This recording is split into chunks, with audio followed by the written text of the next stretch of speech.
कि आज इतने दर्द के साथ में इतना पीड़ा और आप एक विस्थापित का बेटा कहते हैं अपने आप को, और ऐसा उलूल जुलूल बयान, ये हंसी का पात्र मान्यवर आपके चैनल के माध्यम से बताना चाहेंगे आदरणीय बड़े भाई श्रीमान श्री ढुल्लू महतो जी से, जो वर्तमान के धनबाद जैसे शहर के, धनबाद जैसे लोकसभा क्षेत्र के सांसद। यही बोकारो की जनता को इन्होंने वादा किया था। कौन वादा किया था? बिरंची नारायण जी, विधायक जी।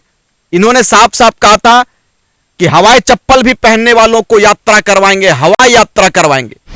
अब बताइए मुझे कि ये बिरंची नारायण साहब आदरणीय श्रीमान ढुल्लू महतो जी को उद्घाटन में लाते हैं और उस उद्घाटन में बयान दिलवा देते हैं, अरे ढुल्लू दादा, और से कहबो दादा अभियो तो संभल बाप, इसलिए संभल कि बाहरी नेतवन सबके मौका बने, तो बाहरी नेता है लोग, अली भाई बाहरी नेता है लोग। ये लोगों को दिखाइए, बताइए बिरंची नारायण जी का एक छटाक जमीन यदि बोकारो में गया होगा तो आप जो बोलेंगे सो हम करेंगे।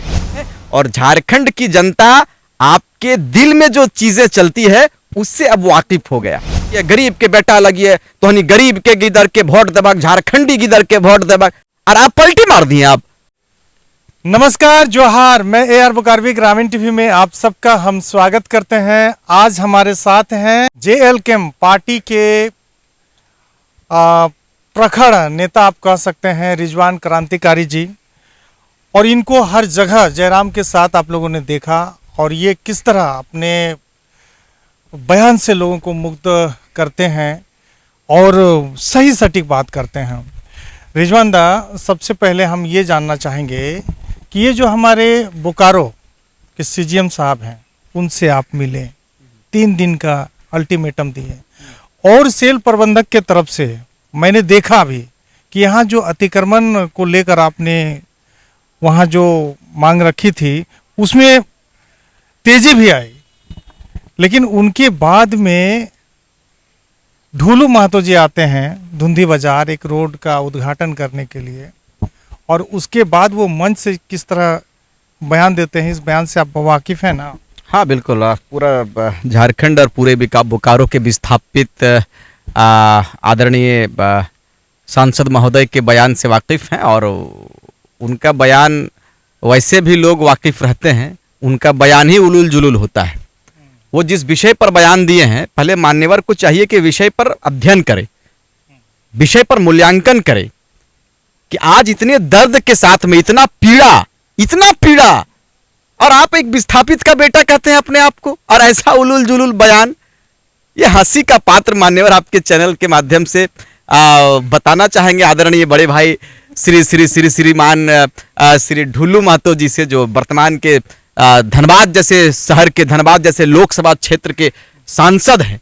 वो आते हैं, वो एयरपोर्ट के बगल में जो झुग्गी झोपड़ी, जो बाहरी अतिक्रमणकारी आकर बसे हुए हैं, जिनके पास डबल नहीं तिबल भी वोटर कार्ड है कि क्या है पता नहीं, वैसे लोगों के पक्ष में आप बयानबाजी करते हैं और आप कहते हैं कि नहीं सो एक कांटी भी नहीं उखाड़ेंगे, यहां से कोई नहीं उखाड़ सकता। अरे भैया, फिर तो आप विकास में बाधा उत्पन्न कर रहे हैं। आप बताइए हलीम भैया, बताइए, आप अगर रोड का चौड़ीकरण होता है, मैं छोटा सा उदाहरण देता हूं, समय आपके पास भी कम है, हम लोगों के पास भी कम है। आप बताइए, रोड चौड़ीकरण का जब बात होता है तब क्या रैयतों की जमीन नहीं जाती है? मंदिर मस्जिद सब सारे, मैं अभी आपको कहा कि क्या रैयतों की जमीन नहीं जाती है? रैयतों का घर को नहीं उजाड़ा जाता है? उजाड़ा जाता है कि नहीं? हमारे यहाँ 8 लाइन बना हुआ है, 8 लाइन बना है। आप देखे होंगे शक्ति चौक से लेकर डायरेक्ट आपका शक्ति चौक कह रहे हैं, यहाँ आपका धनबाद का जो 8 लाइन बना है, उस 8 लाइन में कितने जमीनों को लिया गया है? तो आप अगर आप कहेंगे कि एयरपोर्ट, आप तो पहली बात के उनके बगल में एक नेता और स्थानीय विधायक बड़ा मुस्कुरा रहे हैं, एकदम मुस्कुराता हुआ चेहरा और मुस्कुराकर मौन धारण। अरे भैया, आप लोग इतना ड्रामाबाजी, बाप रे बाप, करीम भाई, हमको समझ में नहीं आता है कि ये लोग कैसे, मतलब किस तरह से हमारे क्षेत्र के भोली भाली जनता को मूर्ख बना रहा है, बेवकूफ बना रहा है, बुड़बक बना रहा है। यही बोकारो की जनता को इन्होंने वादा किया था। कौन वादा किया था? बिरंची नारायण जी, विधायक जी। इन्होंने साफ साफ कहा था कि हवाई चप्पल भी पहनने वालों को यात्रा करवाएंगे, हवाई यात्रा करवाएंगे। जी जी जी। हाँ, ये अब सारे लोगों ने सुना है। अब बताइए मुझे कि ये बिरंची नारायण साहब आदरणीय श्रीमान ठुल्लू महतो जी को उद्घाटन में लाते हैं और उस उद्घाटन में बयान दिलवा देते हैं, अरे ढुल्लू दादा तौर से कहबो दादा अभियो तो संभल बाप, इसलिए संभल कि बाहरी नेतवन सबके मौका बने, तो बाहरी नेता है लोग, अली भाई बाहरी नेता है लोग, इसलिए बाहरी नेता है कि बिरंची नारायण जी का एक छटाक जमीन नहीं गया है भैया, स्पष्ट बता देना चाहते हैं। चूंकि हम लोग जेबी केसेस वाले लोग प्रखरता की वजह से जाने जाते हैं। आप चलाइए, लोगों को दिखाइए, बताइए बिरंची नारायण जी का एक छटाक जमीन यदि बोकारो में गया होगा तो आप जो बोलेंगे सो हम करेंगे।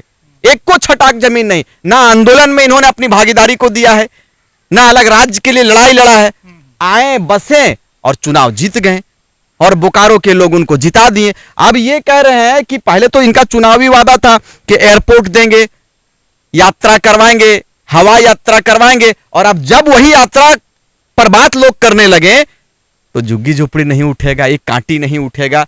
ये उलूल जुलूल बयान ये लोग नेता बंद कीजिए भैया। अब हम लोग आ गए हैं और झारखंड की जनता आपके दिल में जो चीजें चलती है उससे अब वाकिफ हो गया। आप जब सांसद का चुनाव जब आप लड़ रहे थे तो ये तो कह रहे थे हम विस्थापित के बेटा लगियो, हम विस्थापित के दर्द के जाना हुई है, हम गरीब के गिदर लगिए, गरीब के बेटा लगिए, तो हनी गरीब के गिदर के वोट देबक, झारखंडी गिदर के वोट देबक, और आप पलटी मार दिए। आप अगर दर्द को समझते तो ये साहब, ये बेटा है, गांव का बेटा है, इन्होंने, इनकी क्या दोष थी, इनका क्या गुनाह था? वो जो भर्रा में जो मामला सामने आया, जो दो गुटों के बीच में मामला सामने आया, बाहरी लोगों के द्वारा पथराव किया गया, इनको मार दिया गया, भुंजाली से मार, ये तो मध्यस्थता कर रहे थे, डीएसपी साहब को इन्होंने मदद के लिए आगे बढ़ा और पीछे से भुंजाली बिल्कुल प्लानिंग के तहत, बिल्कुल षड्यंत्र के तहत कि गुलजार जी को और उनकी टीम को मारना है। अब बताइए, इनका जरा सा पीछे के जगह पे आगे होता तो शायद ये बेटा यहां पर नहीं होता। इनकी हत्या की साजिश के तहत उन लोगों ने वार किया है, लेकिन आज देख लीजिए कोई बात करने वाला नहीं है। उस विषय को लेकर हम लोगों ने वहां कार्यालय गया, कार्यालय में स्पष्ट हम लोगों ने अधिकारी पदाधिकारी से बात किया और बिल्कुल एक लाइन में बताते, भैया हम लोग भी गुंडा नहीं हैं और ना हम लोग गुंडाई करना चाहते हैं और ना कानून को अपना हाथ में लेना चाहते हैं। हमने डीसी महोदया से मिला, डीसी महोदया को अवगत कराया, उन्होंने कहा कि हम लोग नीचे, तेजी भी आई थी अतिक्रमण हटाओ कार्यक्रम में आई थी, और सीओ साहब से भी हम लोगों ने मिला था, शायद सीओ साहब से भी बात हुई, बैठकर बात हुई, उन्होंने कहा कि इस पर काम हो रहा, शायद 1-2 दिन में, 4 दिन में आपके चैनल के माध्यम से भी इस बात को कहेंगे, शायद 2-4 रोज में हम लोग फिर इस पर बेहतर रूप से बात करेंगे। और चूंकि हम लोगों को जो आश्वासन दिया गया है अधिकारियों की ओर से, उस आश्वासन का हम लोग कद्र करते हैं और बिल्कुल संवैधानिक रूप से हम लोग काम करेंगे। लेट हो रहा है, देर हो रहा है, लेकिन काम दुरुस्त होगा, आश्वस्त कर देना चाहिए। ये जो ढुल्लू महतो जी का बयान आने के बाद आप लोग मिले, सीजीएम से बात किए, फोन किए? नहीं, पहली बार टेलीफोनिक कार्यक्रम हमारा लगातार है। अब मैं कल भी टेलीफोन से मेरी बात हुई थी और आज भी शायद हम लोगों ने बात किया है, शाम को बुलाए हैं। बोले से बिल्कुल कहें कि आइए, प्रोसेस में है और कहां तक प्रोसेस है खुद आप लोग देख लीजिए। इतने बड़े धनबाद लोकसभा से आप निर्वाचित होकर दिल्ली गए हैं, कम से कम गरीब मजदूर शोषित विस्थापितों के लिए भी सोचिए कि डबल वोटर कार्ड। भैया विस्थापित का बेटा एक गुमठी लगाता है तो टीए डिपार्टमेंट वाले, मेरे चैनल में वीडियो भी है, जाकर आप लोग देख भी सकते हैं। मैंने देखा है। उसमें कई बार आके उसके दुकान को तोड़ दिया जाता है, लेकिन वहीं कोई बाहर से आए हुए आदमी दुकान घर सब कुछ बना रहा है। यहाँ बिजली पानी कोई प्रभाव नहीं, 4 ठो भैंस बांध रहा है और बिल्कुल आप अपना बाबूजी का वो पूरा एरिया समझ रहा है। तो भैया अब हम लोग एकदम एक्शन मूड में आएंगे, ठीक है। उसका हम लोग कहते हैं कि हम लोग गरज के नहीं आते हैं, बरसने वाला देखिए बारिश बरस रही है। विस्थापित के कुछ लोगों से बात हुई आप? बिल्कुल, विस्थापित क्या बोल रहे थे? नेताओं से मेरी बात हुई है। विस्थापित के नेता कहे हैं कि आप लोग रहिए, आप लोग करिए, हम लोग आपके साथ में हैं, बिल्कुल संवैधानिक तरीके से करेंगे। हम लोग इस विषय को लेकर रांची भी जा रहे हैं, रांची भी अवगत करवाएंगे और उस अवगत के माध्यम से जरूरत पड़ेगी तो हम लोग मुख्यमंत्री को भी आवेदन देंगे इस विषय। ढुल्लू महतो के बयान को वो लोग किस हिसाब से देख, वो लोग देखे ना देखे, हम लोग ढुल्लू महतो के बयान को खंडन करते हैं। ढुल्लू महतो जी को सिस्टम से बात करना चाहिए। ढुल्लू महतो जी एक अब वो बाघमारा के एक नॉर्मल आदमी नहीं रह गए, अब आप विधायक से आप सांसद बन गए। भैया आप बनाए सिखभक्त तो कधिया सिखभक्त मान्यवर तो है ढुल्लू महतो जी। तो हर चैनल के माध्यम से कहबो कि आधियो आप तो झारखंडी के साथ देहक तो हैं यदि आप हमनी के साथ ना देभक तो के साथ देते? तो भैया जिसका डबल वोटर कार्ड है, डबल राशन कार्ड है, वो लोग भी तो उनको वोट दिए हैं। नहीं, डबल कार्ड वाला कैसे चलेगा? संविधान इसकी इजाजत नहीं देती है। एक आइडेंटिटी साफ साफ कहा है, उल्लेख किया है कि एक आइडेंटिटी चाहिए। लगता है कि बोकारो में जो झुग्गी झोपड़ी में लोग रह रहे हैं उनका एक आइडेंटिटी है। नहीं, हमने अपने प्रदेश में जाकर बोकारो वोट की नहीं बात करते नहीं, हैं। मैं सिर्फ बोकारो की बात नहीं कर रहा हूँ, मैं तमाम पूरे प्रदेश में, पूरे झारखंड में जहां जहां लोग अतिक्रमण करके रह रहे हैं, मैं तमाम लोगों को जानता हूं और समझता भी हूं कि वो लोग यहाँ पर भी वोट करते हैं और अपने घर में भी जाकर वोट करते हैं। उतना तो छोड़िए, गोड्डा के सांसद निशिकांत दुबे जी, उनके पास भी 2 वोटर कार्ड है, वहां पे भी वोट मार के आते हैं और मान्यवर यहाँ से वो सांसद चुनकर जाते हैं, निर्वाचित क्षेत्र से चुनकर जाते हैं। तो बहुत सारा लीला है, हम लोग आए हैं और बेहतर रूप से झारखंड प्रदेश को गोड्डा के सांसद की बात आप यदि करिएगा तो वो तो मतलब क्या बोले हम, उन्होंने तो एक अलग केंद्र शासित प्रदेश बनाने की बात कर दी। सारे लोग खंडन कर रहे हैं इस बात की और उनका भी बयान उलूल जुलूल रहता है। वो सोचते हैं सब झारखंड के जितने भी लोग हैं सबको बोका बनाएंगे, सबको धिंधा बनाएंगे, लेकिन ऐसा नहीं है। हम अब नहीं बनेगा। अब झारखंड के लोग जग गए हैं। 24 में हम लोग बेहतर रूप से प्रदर्शन करेंगे। डेमोग्राफी चेंज की बात आ रही है सामने और कुछ लोग कह रहे हैं कि भैया बांग्लादेशी घुस जा रहे हैं, असलम का पत्नी कोई आदिवासी, उनका पति कोई मुस्लिम, ये तमाम चीज़। मैं स्पष्ट करता हूँ, ये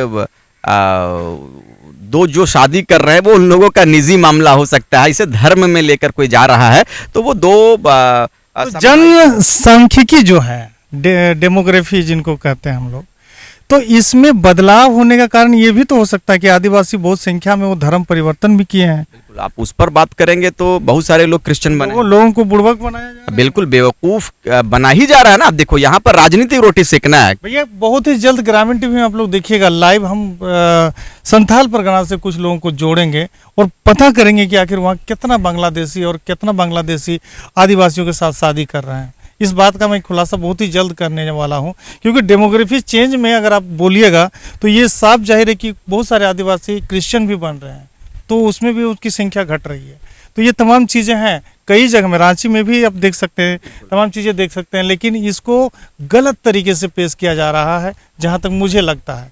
आप लोग को क्या लगता है? अपना राय कमेंट जरूर रखिएगा जी। ये एक मुझे लगता है कि पत्रकार महोदय कि ये एक साजिश है, ये एक पॉलिटिकल बेस बनाया जा रहा है। मतलब आप कह सकते हैं कि माहौल क्रिएट किया जा रहा है हिंदू मुस्लिम का, फिर कहीं ना कहीं वो माहौल बनाकर फिर चुनाव को जीतने का प्रयास करेंगे। लेकिन इस बार जेबी कैसे बिल्कुल तैयारी के साथ में, मजबूती के साथ में प्रदेश में अपना सिस्टम बनाने के लिए तैयार है और बिल्कुल जयराम महतो जी के नेतृत्व में हम लोग प्रदेश को इसलिए कहा कि बोकारो के विस्थापित से आपकी बात हुई कि नहीं हुई, क्योंकि वो लोग लास्ट चुनाव में हमने देखा, जो लोकसभा का चुनाव है उसमें तो वो लोग लोकल का बेटा बोल के डुलू महतो को वोट कर दिए।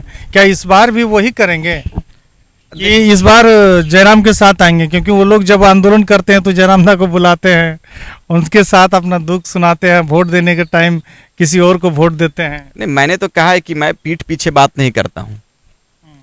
हो सके आपके चैनल में कुछ लोग पीठ पीछे बात करते होंगे, रिजवान फ्रंट में लाइव में बात करता है। बिल्कुल इस बात को कहेंगे कि विस्थापित एक हो चुके हैं और मैंने कहा है कि ये 72 वाला झारखंड नहीं है, ये 2024 का युवाओं का झारखंड है। और जो लोग ताल भी ठोकते हैं, मैं आपके चैनल के माध्यम से इस बात को भी कहेंगे कि कुछ लोग ताल भी ठोकते हैं कि मैं फलाने जगह से विधायक बनूंगा। आज तक रिजवान ने कभी नहीं कहा है। अरे एक विधानसभा नहीं, रिजवान 5-5 विधानसभा पर चुनाव लड़ने का मादा रखता है। मैं एक विधानसभा पर कभी टारगेट हमने नहीं किया है। जहां से पार्टी निर्देश करेगी, जहां से पार्टी का आदेश होगा, चुनाव लड़ेंगे। लेकिन आपके चैनल के माध्यम से भी इस बात को कहेंगे कि कुछ लोग मन बनाकर रखते हैं कि हम वहां से चुनाव लड़ेंगे, लेकिन जनाधार की यदि बात करेंगे तो पैदल एक ठो आदमी चलता है। हमने देखा है, बड़ा करीब से देखा। लीडर्स का मतलब होता है कि उनके साथ में संगठन होना चाहिए, लीडर का मतलब होता है कि उनके साथ में दल होना चाहिए, लीडर का मतलब होता है कि उनके साथ में समूह। रिजवान क्रांति ना ही मौन है ना ही खामोश है। रिजवान क्रांतिकारी कल भी दहाड़ा है, आज भी दहाड़ रहा है। सबसे बड़ी बात है कि जो लोग रिजवान का नाम लेकर चुटकी ले रहे हैं और इतना उड़ रहे हैं, इतना उछल रहे हैं, या आने वाले समय में यही के विस्थापित बता देंगे कि रिजवान क्रांतिकारी के साथ में आने वाले समय में यहाँ के विस्थापित होंगे या नहीं होंगे, या इनके विचार से रूबरू हो रहे हैं कि नहीं हो रहे हैं, कि ये मौन व्रत धारण कर लिए हैं। ये तमाम चीज़ें हैं। और सांसद का बयान को किस तरह रिजवान दा ने बता दिया कि ये उलूल जुलूल बयान है। जब एक रोड का निर्माण होता है तो कई घर, कई मंदिर, कई मस्जिद उजड़ जाते हैं। तो यहाँ तो एयरपोर्ट का विकास की बात है और वहाँ एक किल उखाड़ने की बात कही जा रही है कि नहीं उखड़ेगा, तो ये आप लोग समझ सकते हैं कि आने वाले समय में इनका क्या प्रभाव पड़ेगा। दादा बहुत बहुत शुक्रिया हमसे बात किए। धन्यवाद आपका भी, आपने कवर किया। और आने वाले समय में बिल्कुल हम लोग तैयार हैं। एयरपोर्ट वहीं बनेगा। झुग्गी झोपड़ी आपके चैनल के माध्यम से फिर एक बार कह देते हैं, आज हटे कल हटे, हटेगा। इसलिए हटेगा कि विकास के काम को हम लोग बाधित नहीं करेंगे। विकास के कार्यों के लिए जनप्रतिनिधियों को चुना जाता है और विकास के कार्यों को यदि ये लोग वोट बैंक में तब्दील करेगा तो कड़ा विरोध होगा, बड़ा विरोध होगा। झुग्गी झोपड़ी पहले अपना आइडेंटिटी दिखलाए कि वो लोग कहाँ का है और किस रूप में रह रहा है। मुर्गा दुकान खोल के पूरा वातावरण को अशुद्ध करके रखा हुआ है। बिल्कुल इन तमाम विषयों पर हम लोग चिंतन और बिल्कुल मंथन कर रहे हैं। आने वाले समय में बेहतर रूप से इस पर विरोध करेंगे और आवश्यकता पड़ेगी तो इसके ऊपर भी हम लोग जाकर काम करेंगे।